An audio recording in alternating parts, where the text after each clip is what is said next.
Thank you, Laurie, and thank you all. It's an honor to be here. I first want to, point out that Bob is always a tough act to follow, but I'll do my best.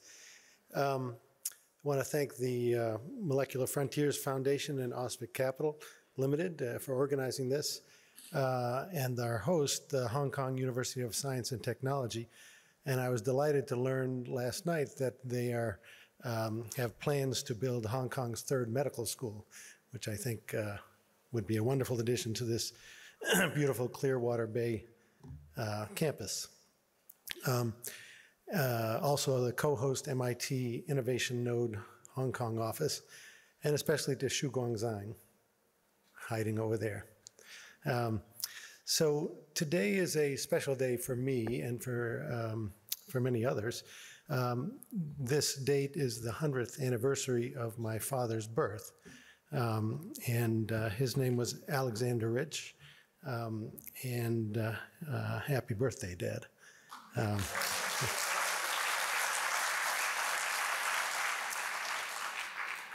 So from his childhood, Dad had a profound and insatiable curiosity about the world around him. He was amazed that he could make a living, actually get paid to do what he really liked best, which was science. He had a long and productive career, mostly focused on understanding the connection between molecular structure and function in biology.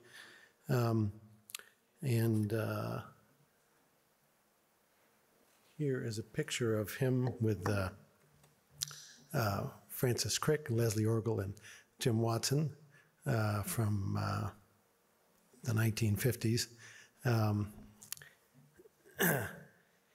He, perhaps as important as his excitement about science, was his many mentors, mentees, friends, colleagues, and students that he was fortunate to have shared his journey with, many of whom are in this room, including Xu Guang. They will carry on Alex's excitement of discovery. Now, I can just say quite candidly, Dad would have loved this conference. It's everything he's excited about. Travel, old friends, new friends, students, and doing nothing but talking science. So, Dad, however, had an MD degree, not a PhD. And he used to jokingly say, I don't accept PhDs, I only give them out. So here he is with Xu Guang, and here he is with Bob and Xu Guang in Woods Hole. Now this picture has a few characters in it. Some of them have changed, including myself and Xu Guang and my son sitting on my shoulders. But my daughter, Nola, has changed even more. And as a father, I would say, what could be better than to embarrass your daughter in a public event? So Nola, can you stand up and wave to people? Thank you.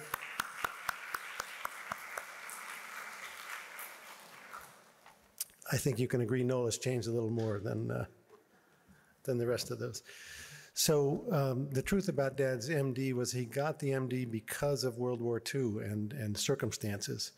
But after he got his MD, he just turned right into the laboratory and never looked back. I think it was very helpful for him to have that medical training. It gave him the perspective. And you've heard, this is a molecular conference, and yet Bob's sometimes horrifying, sometimes exciting slides, really, those individual patients really connect the work to what we feel good about. And we've seen a number of examples of that today. So this talk is going to be a little different than the others. It's not as close to the molecules, although I promise I will show you some molecules. But I'm going to be talking first about my journey as a physician scientist in medicine and also in public health, and share some of what I've learned. Unlike my father, I stayed right on the course of medicine, but have done some science along the way, and it's been very helpful to me. The basic process of science utilized both in science and in medicine and in public health is very straightforward. You make observations, you make ideas, hypotheses about what's going on, and then you design experiments to either prove or disprove those hypotheses, and you repeat. You just keep cycling through. And sometimes you have to be very persistent. Like we heard from our previous speaker, persistence is I think, the theme of that talk, and excitement. So I hope this talk will inspire some of you to think about pursuing a career in science along with medicine and or public health, or to, if you're just doing science, at least collaborate with people in medicine and public health. So the practice of medicine is really focused on a single individual, and the practice of public health is much broader, focusing on a single population. But it's somewhat closer than basic science to the individuals. Now, I'm going to talk, give a little more description of my journey to where I got to here today. Talk a little bit about a connection with Hong Kong and opioids, and then spend most of the time talking about the current overdose and opioid crisis in the U.S. So Pernilla inspired me. I didn't bring up a map to show my journey, but I pretty much studied medicine. I studied undergraduate in the Northeast at Columbia University, grew up in Cambridge, where Dad was at MIT. Went to medical school at University of Massachusetts, but I diverted for a year in graduate school, a year in touring around Europe and working in a lab. And then found that when I got into medical school, I had this tremendous relief. I was really something I wanted to do, but I didn't admit it to myself. But then once I got accepted, I said, oh, great, I'll do this. So I went to medical school at the University of Massachusetts, then zipped down to southern US to Georgia and did my medical residency at the Emory program. Fell in love and came back to Boston for love. And while I was there, I decided I'd better do something. So I did a year of public health school. Now that partly was inspired by a rotation I did for 3 months in Bangladesh. And there I went to see tropical diseases and thought that would be exciting, and I did see that. But what I really saw was the tremendous value of public health, basic public health, clean air, clean water, healthy nutrition, vaccines. These are things that I grew up taking for granted, but that really seared into me the need for public health. And then after that, I was taking a course in parasitology in the public health school, and I asked one of my professors, well, a question I still ask today, what should I be when I grow up? And he said, well, we have an opening in our infectious disease program across the street at the Brigham and Women's Hospital. Why don't you do that? So I said, great. I walked across the street, and they said, oh, we just got rid of that position. But we have a new position as an AIDS fellow, and so I became the first AIDS fellow at the Brigham. That was 1991. The AIDS epidemic was in full swing, and we had no effective treatment. And people my own age, and I was young at the time, were dying in front of my eyes. I had seen a lot of them in residency, and really kind of dove into that.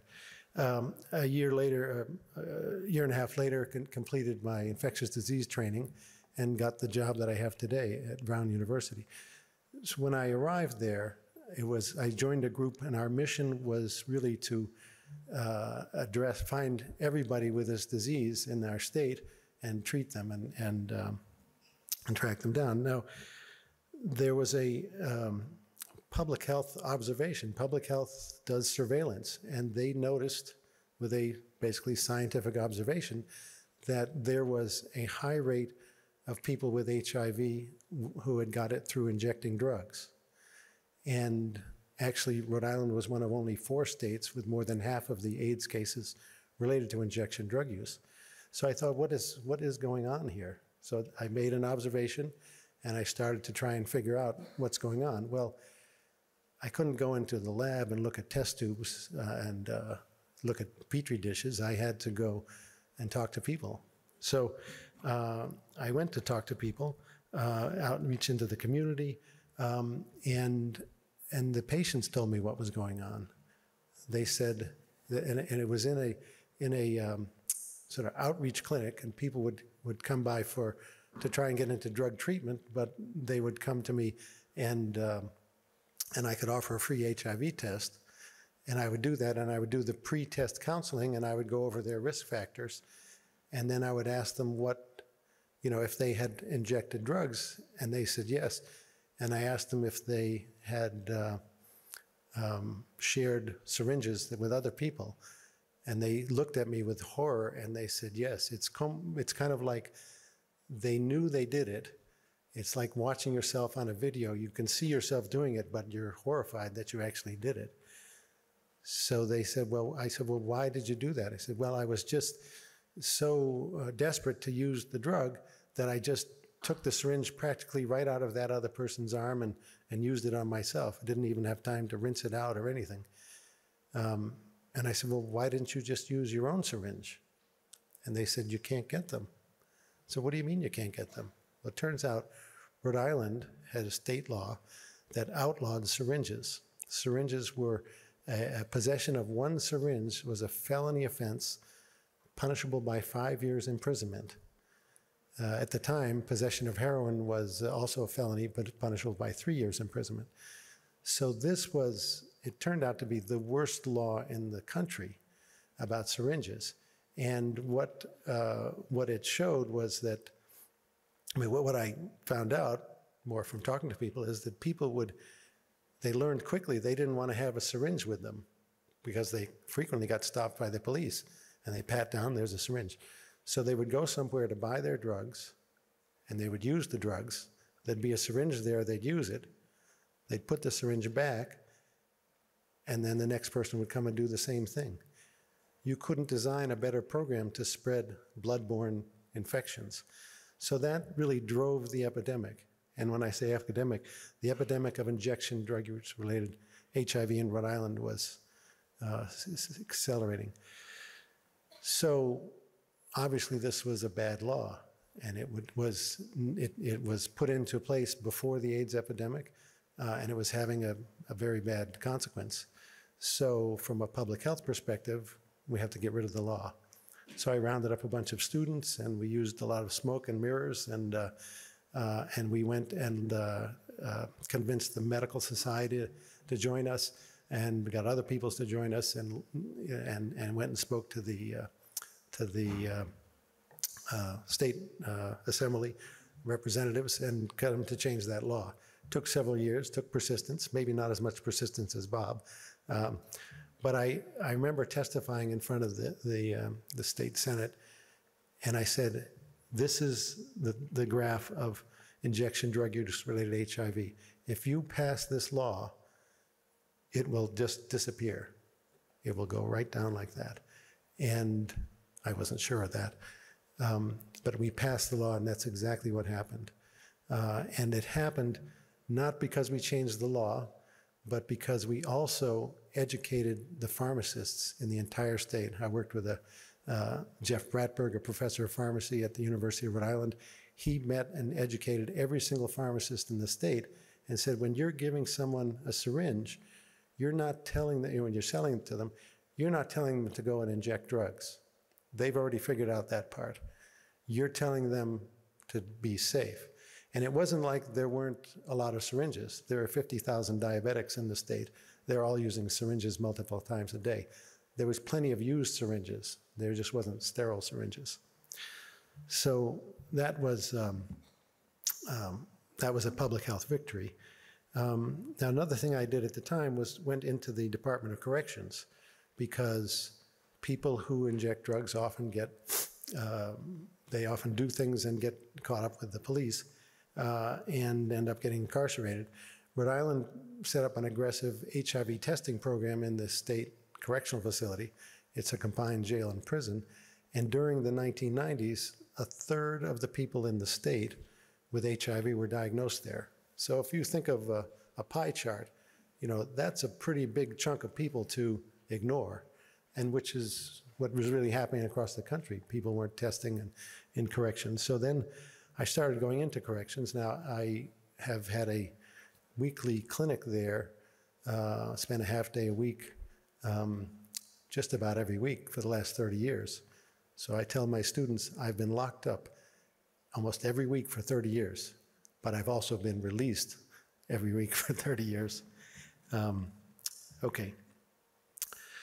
So that brought me into close proximity to people who were actively using drugs. So I had to learn about addiction, learn why they're addicted, why they're using drugs. And I get to see up close the war on drugs, U.S. policies around drug use, and also correctional policies. So one of the things I noticed was there were, well, for the people with HIV, we developed model programs, and we got them diagnosed, linked up to care, and connected to care on the outside. And I thought, and I looked around and I said, well, you know, 99% of the people incarcerated don't have HIV, but they all have significant disease, including addiction. It's the number one. And I said, well, why don't we try and do the same thing with addiction? Diagnose, treat, link to care on release. And they said, oh, no, we don't do that. We don't treat the addiction. They're locked up. They're not using drugs. It's not something we do. I said, well, and we don't even know if those treatments would work. And so I spent about a decade building up the evidence for, to show that this treatment works in this setting with this population. Writing papers, getting grants, randomizing hundreds of patients into trials, and that was clear that it does work in this population. Now, I naively assumed that, okay, now here's the evidence. It works. Let's start it. And, of course, ran into the fact that that is not what changes public policy. It's an important ingredient. It helps, but it doesn't make it happen. So had to roll up our sleeves again. Instead of lobbying the General Assembly, I worked with the governor, and the governor put together the first comprehensive treatment, funded the first comprehensive treatment program in a statewide correctional system in the state. And the first year, we showed a 60% drop in overdose deaths and people leaving corrections. So that treatment is now spreading. You know, we did that in Rhode Island, and then there was a jail in Massachusetts as soon as we published that article, and there was a man who was on treatment, and he was going to be placed into the jail, and his lawyer said, no, he can't go into the jail because he's on treatment with methadone. And they said, well, you know, we don't do methadone in the jail. And the judge held up the paper that we wrote and said, well, they do it next door in Rhode Island, so I think you can do it. So if you want to lock him up, you have to figure it out, how to get him his methadone. And that similar lawsuits have pervaded the country. And so things are moving in the right direction there.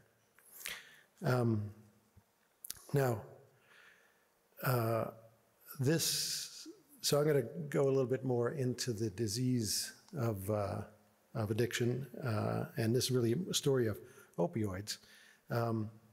And opioids are just one of a handful of classes of mind-altering substances, and Homo sapiens seem to want mind-altering substances. Some of the common ones you may be familiar with, alcohol and nicotine, glucose, but This is thousands of years old. So humans have found out that the poppy seed actually has interesting properties, and it kind of grew out of the Mediterranean basin and was cultivated and spread along the Silk Road to China hundreds of years ago. And there's a seed pod that you can slice, and this is described as a latex-like milky thick substance that drips out, and when you dry that, that is opium. Papaver somniferum. It is the Latin name, and somniferum means sleep, so it puts you to sleep, among other things. And it's made up of a collection of opioids, including morphine, which is about 12% of what's in there. Now, I wonder how many people here have heard of the opium wars? Anybody know what the relevance to Hong Kong of the opium wars is? So, apparently the British came in and were having trade with China, and the trade, China was producing a lot of material, and there was a bit of a trade imbalance. And at the same time, the British were growing opium, mostly around Bangladesh and India, Afghanistan, and were selling it to the Chinese. But this, if your population uses a lot, then they're not productive. It's actually not a good thing. And so the Chinese leaders at the time said, well, we don't want people using opium. We want them to stop. So we're going to outlaw it, which they did. But the British said, well, we still need to get some money from you guys, so we're going to hire a bunch of smugglers to smuggle opium in and get people addicted. And so they deliberately did that. And at one point, the Chinese authorities said, well, we're going to take all this opium and we're going to just burn it. And then the British came in and said, no, that's not the way it's going to go. And they came in with their superior war power and battleships and forced the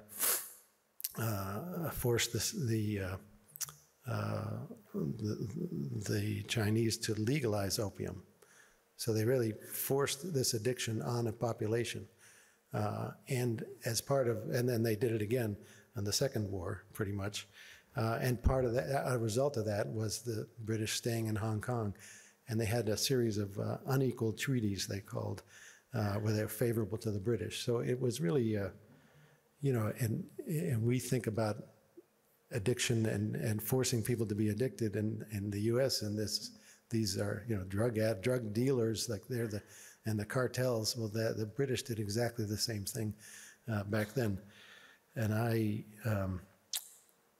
wasn't familiar with that before I prepared for this talk, but it's a shameful part of history. Okay, so what's the real problem here with this addiction? Well, let's just go to here's the promised molecule. This is morphine. And these are related compounds: oxycodone, morphine, buprenorphine, thebaine, naloxone, in the upper left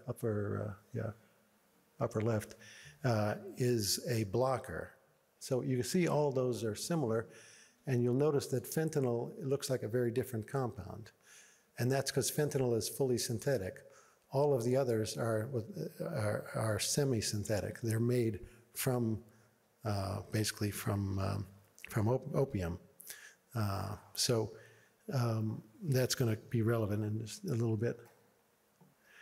And here they are again. So there's the poppy seed with the latex dripping out after it's been sliced, the semi-synthetic heroin and oxycodone, and then the fully synthetic fentanyl on the right.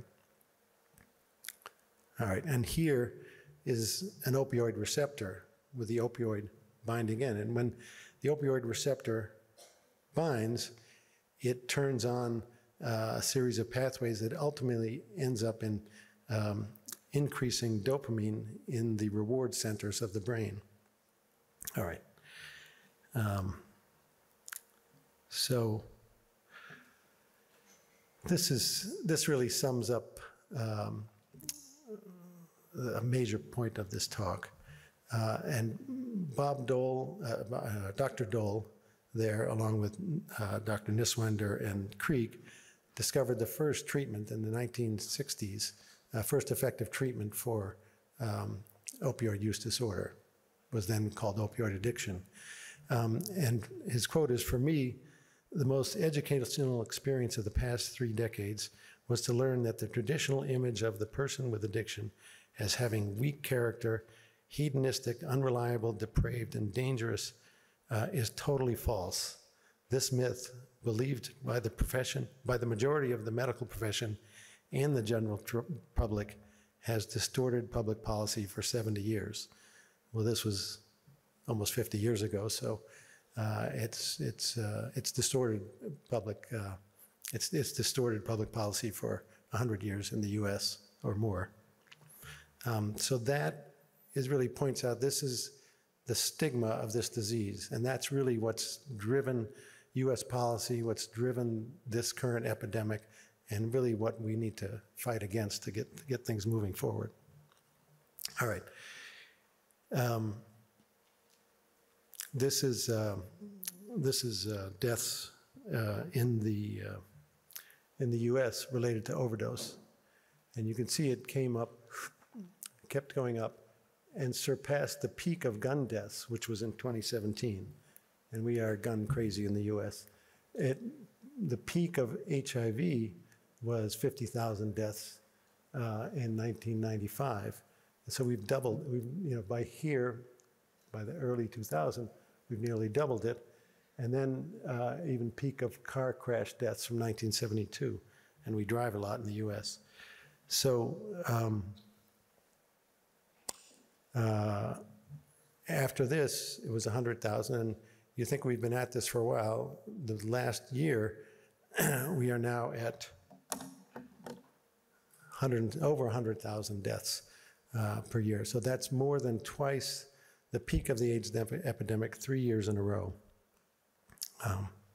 And each of those deaths, if you think about one death, there's a whole bunch of people that are in treatment, more people that are sick and going to emergency rooms, more people that are are dependent, have active addiction, and a whole bunch more that are using. And the costs for each individual, for that group of represented by one overdose death, is astronomical, over $4 million. All right. So this is ultimately a brain disease, and we are, using some fancy tools to figure it out. Here is a functional MRI of dopamine receptors in the brain, and you can see with stimulants, cocaine, methamphetamine, alcohol, and heroin, that with chronic use, the receptors are downregulated. So if you're using this, you are actually changing the brain and also changing the pathways in the brain. Now,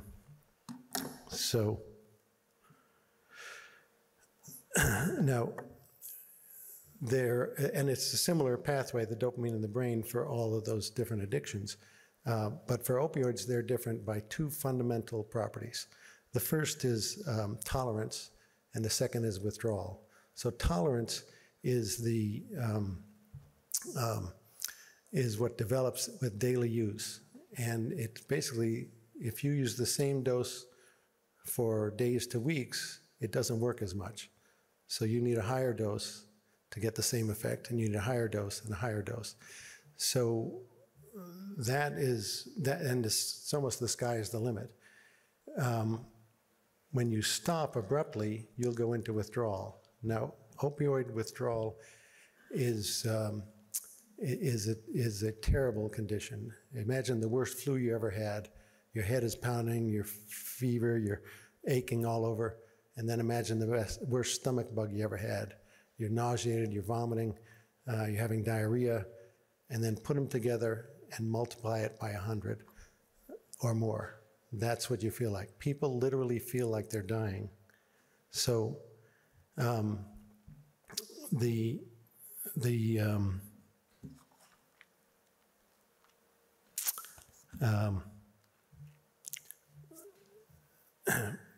that withdrawal is the most diabolical part of this disease.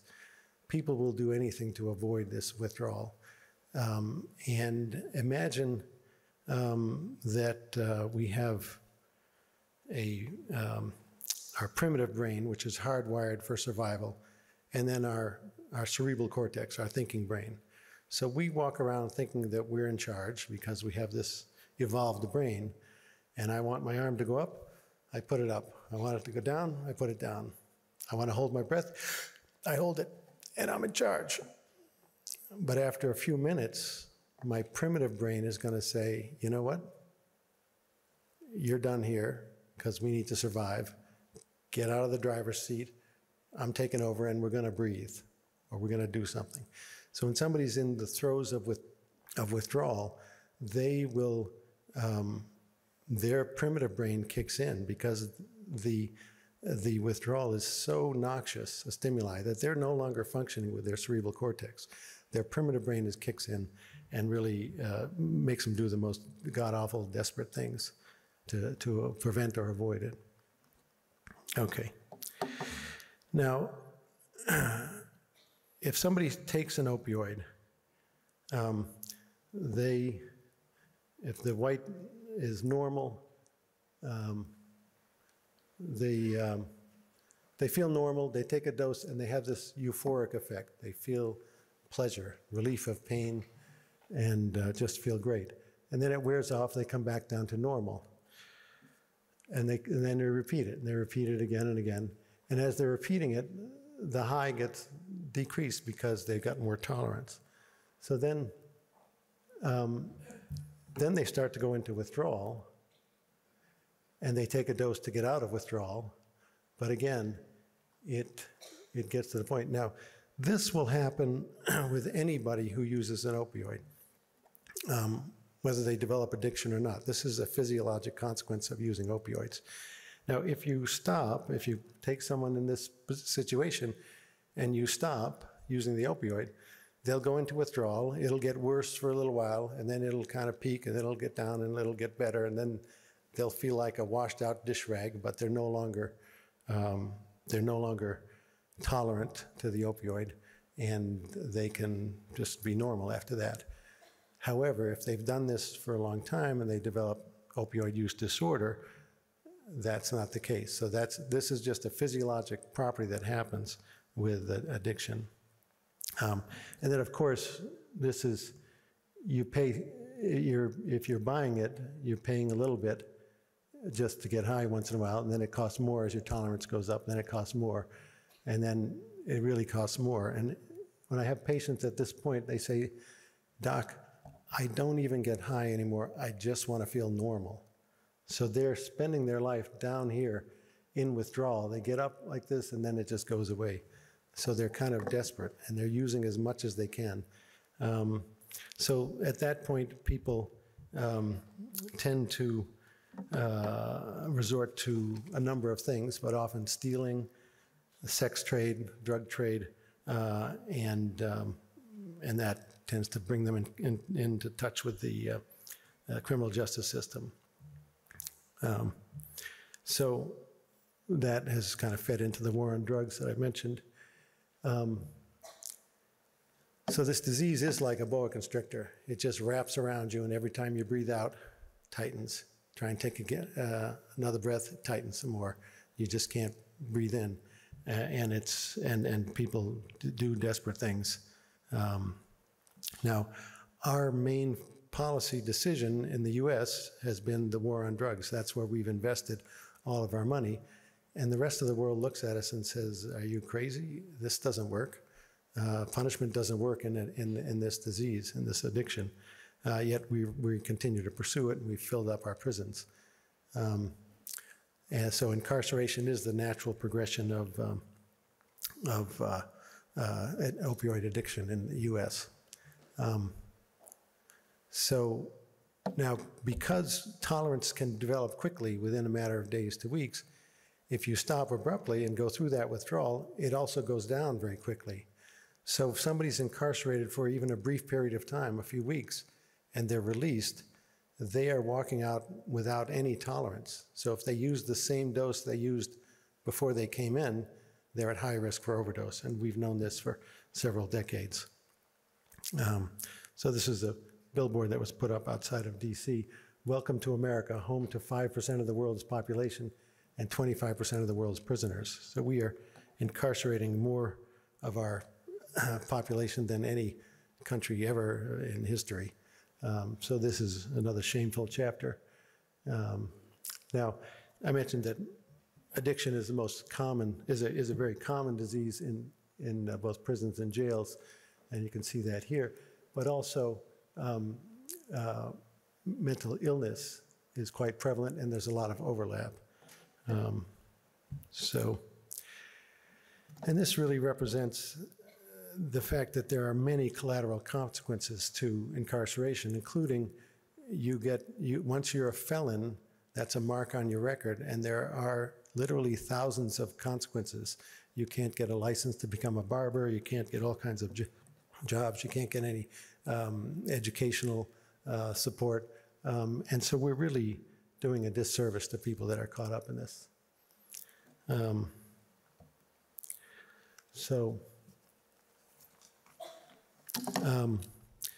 There are, when this epidemic broke, people said, oh my goodness, we better stop this. Everybody's gonna get addicted. And I said, wait a minute. Now, my grandmother broke her hip and she took opiates for a while and she didn't get addicted. So in fact, most people exposed to opiates, even to the point of tolerance and withdrawal, don't develop addiction. So the first thing is there's a strong genetic component, and there hasn't been a single gene isolated to link to that, but I think my interpretation of that is there's probably a whole family of genes, maybe several families, and probably that predict variations around the receptor or metabolism of different drugs, and maybe some other things. So the second is situational. Now, could be you're just in a group of people that get peer pressure to use, but the most common is trauma. So people that have been traumatized and have psychological pain, when they get an opiate, they feel better. So imagine if you had been molested as a young child, and then you went to somebody to say, this happened to me, and you were told, oh no, he would never do that, and I don't believe you. And even if you are telling the truth, it's probably your fault. And by the way, we don't talk about that. So you're kind of shut down, and you're carrying this guilt occupying every part of your waking and sleeping moment. And then finally you get an opioid, and it's just comes off of your shoulders, and it feels great, and it happened, it's over there, and now I can get on with my life, and isn't that wonderful? And then the opioid wears off and it comes crushing back down. And who wouldn't want to go back to that happy place if they were in that situation? The final is exposure. Now, if you hadn't ever been exposed to an opioid, if you had the worst genetics ever and a lot of trauma, you're not going to develop this disease. So that's really what happened with what kicked off this current crisis, is we ramped up the exposure, and that was thanks to our pharmaceutical colleagues at Purdue Pharma and the Sacklers in particular. Now, we do have treatment for this disease, and medication treatment. There are two highly effective, methadone I mentioned already, and buprenorphine. It's a mixed agonist-antagonist at the receptor. But these medications lower rates of opioid use, improve social functioning, decrease injection drug use, reduce HIV transmission, and reduce hepatitis C transmission, improve quality of life, and most importantly, this is ultimately a fatal disease, so they reduce mortality by over 50%. Now,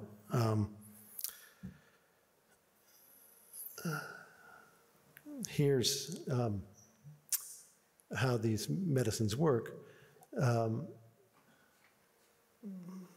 Naloxone and naltrexone are blockers. So naltrexone is a treatment. It's a long-acting injectant, lasts a month. Buprenorphine is a mixed agonist-antagonist, and at the lower doses, it acts like a pure agonist. You give a dose, you get a response. You double the dose, you double the response, and then it levels off. You give a higher dose, and it doesn't go up anymore. That makes this safer because, of course, up here, you're likely to overdose. Methadone, on the other hand, it has a long-acting medication, long half-life, and it stays in your system for over 24 hours. So you can take it once a day. And all three of these medicines fill the receptor and block the use of supplemental opioids.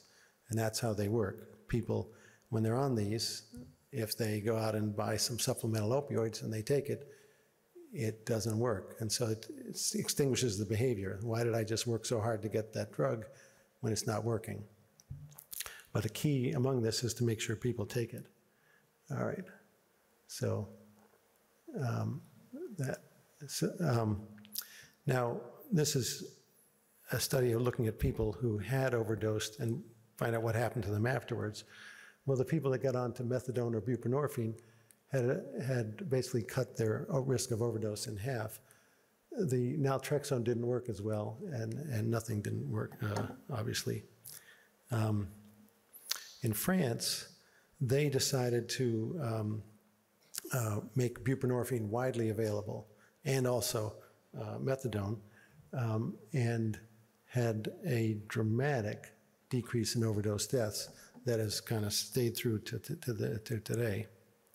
So we have effective treatment, so that's great. We just need to roll that out. Well, we haven't done it in the US. France, as I mentioned, 87% of people with opioid use disorder are on treatment. In the US, only 11% on treatment. So it's a failure of public policy. So why is this? We've had over 1.1 million people die of an overdose death. What are we doing? Well, it comes back to stigma. And we have to go back in time to 1914, the Harrison Narcotics Tax Act, which came out in a time of intolerance and intemperance. And it was a time of people didn't like that physicians were prescribing opioids to people. They were also prescribing cocaine. So they said, well, we better stop this. And physicians are notoriously difficult to change behavior. But it turns out if you indict a whole bunch of them and imprison them, they change their behavior pretty quickly. So after this time, over 100 years ago,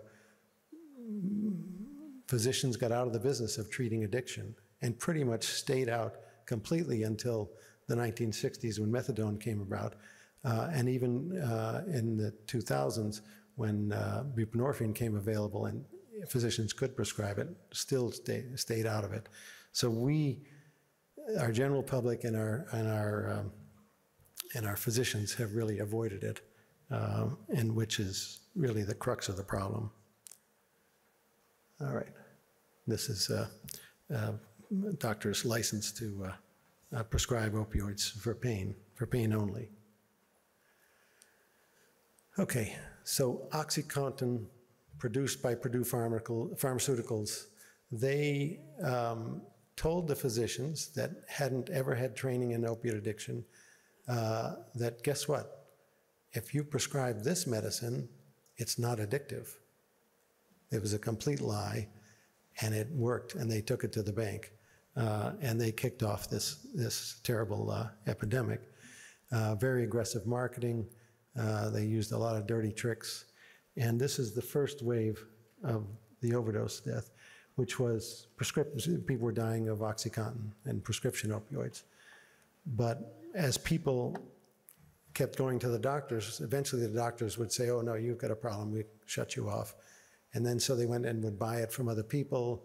And then somebody says, you know, it's cheaper if you use heroin. Why don't you switch to heroin? So they start sniffing heroin and their tolerance goes up. And then pretty soon they say, well, you know, if you inject, it's cheaper and you'll actually get high instead of feeling in withdrawal. And it's true.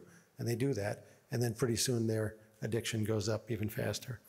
And then they're paying as much as they were paying for pills, except now they're on heroin, and the pills and the snorted heroin doesn't do it.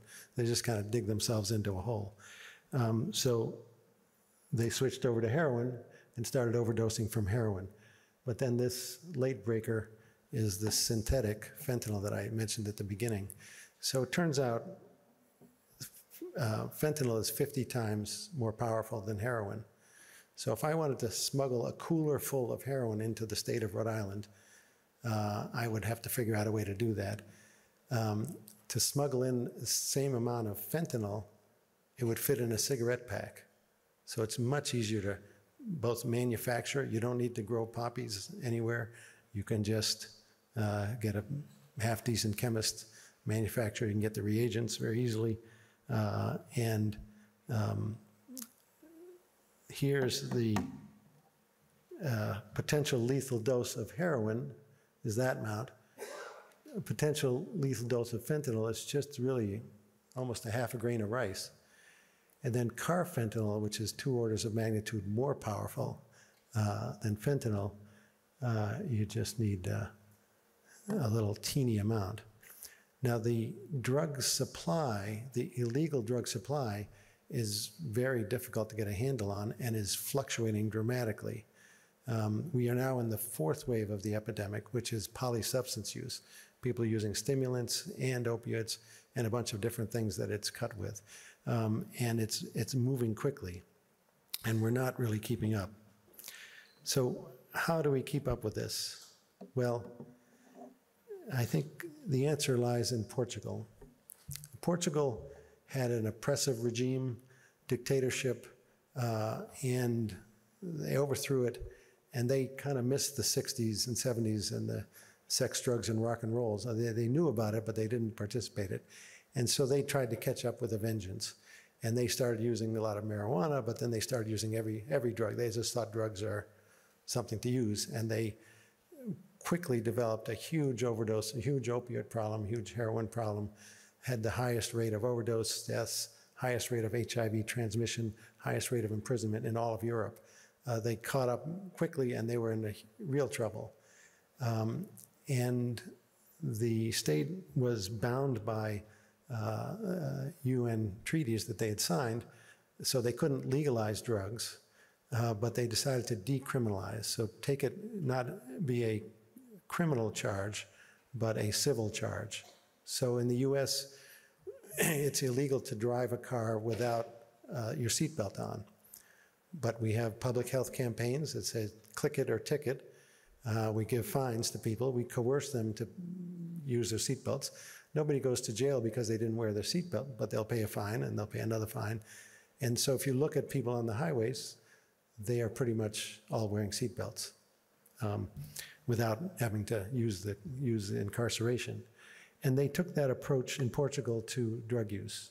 They, if you are caught with drugs, you don't go to jail unless unless it's above an amount that is more than for personal use. And they have worked tirelessly to change policies to try and not discriminate against people with addiction, to try and educate the public about it. And if you go there now, somebody in Portugal has an addiction problem or has somebody in their family with addiction, it's not a shameful thing. Your neighbors come and say, hey, are they getting good treatment? We know a program, we know a doctor who does a good job. Can we help? In the US, we don't get that. If somebody has cancer, they'll bring you lasagna and ask you to, and try and help you. In Portugal, in the US, if you have addiction, they stay away. So I think we really need to change the culture. And I think I will leave it at that. So, shay. Thank you, Professor Rich. Really